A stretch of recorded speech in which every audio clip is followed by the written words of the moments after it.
जय श्री राम प्रेमी भक्तों। जब आज्ञा चक्र जागृत हो जाता है तो भूत वर्तमान भविष्य क्यों दिखता है? बंधुओं, ये तो सभी जानते हैं कि आज्ञा चक्र हमारा छठा चक्र है और वह महत्वपूर्ण चक्र भी है, क्योंकि वहीं से हमारा जो सहस्रा चक्र है उसका रास्ता वहीं से है और हमारा अंतिम और सर्वश्रेष्ठ और सर्वोत्तम चक्र सहस्रार चक्र है। इसलिए इसको महत्वपूर्ण बताया गया है, क्योंकि यह आज्ञा चक्र हमारे सहस्रार चक्र के बहुत ही करीब है। तो जब ये जागृत हो जाता है तो ये पूछा जा रहा है कि भूतमान वर्तमान भविष्य क्यों दिखता है? वो बंधु इसलिए दिखता है क्योंकि आज्ञा चक्र पर ही हमारी तीसरी आँख होती है, जिसको दिव्य नेत्र भी बोलते हैं।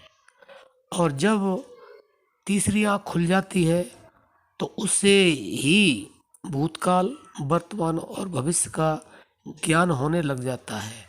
लेकिन कुछ लोगों को ऐसा होता है कि कभी भूतकाल वर्तमान भविष्य नज़र आता है, कभी नहीं आता है।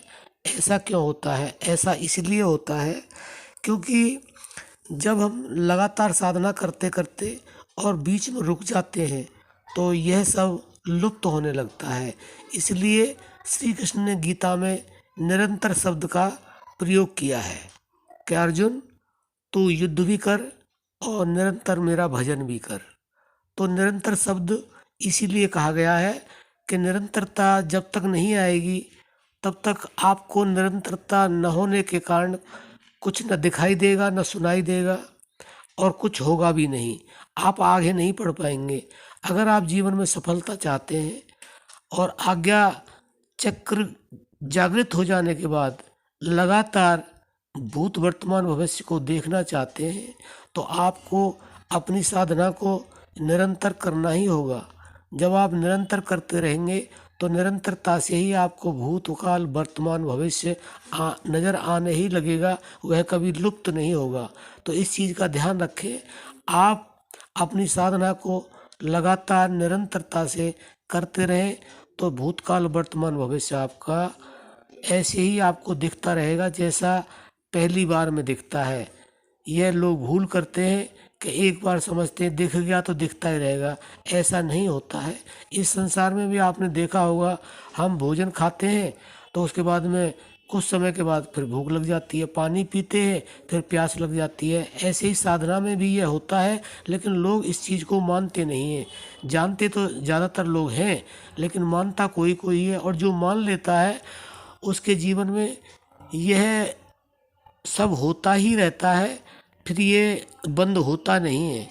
क्योंकि आप इसको ये ऐसे समझ लें कि कच्चा घड़ा होता है, उसमें अगर पानी भर दें तो वह खराब हो जाता है, और पक्का घड़ा होता है तो उसमें पानी जब तक मर्जी रखें पानी ठंडा भी रहता है और सही भी रहता है, वो गिरता भी नहीं है। तो इसी तरह से आप अपनी साधना को निरंतर बनाए रखें, और निरंतर बनाए रखेंगे तो आपका घड़ा, आपकी साधना पक जाएगी और फिर कभी खंडित नहीं होगी, और आपको हमेशा भूतकाल वर्तमान का भविष्य दिखने ही लगेगा और दिखता ही रहेगा, और उससे आप कुछ भी अपने जीवन में कर सकते हैं, इसमें कोई संदेह नहीं है। तो आशा करते हैं कि आप समझ गए होंगे। अब हम अपनी वाणी को विश्राम देते हैं। जय श्री राम।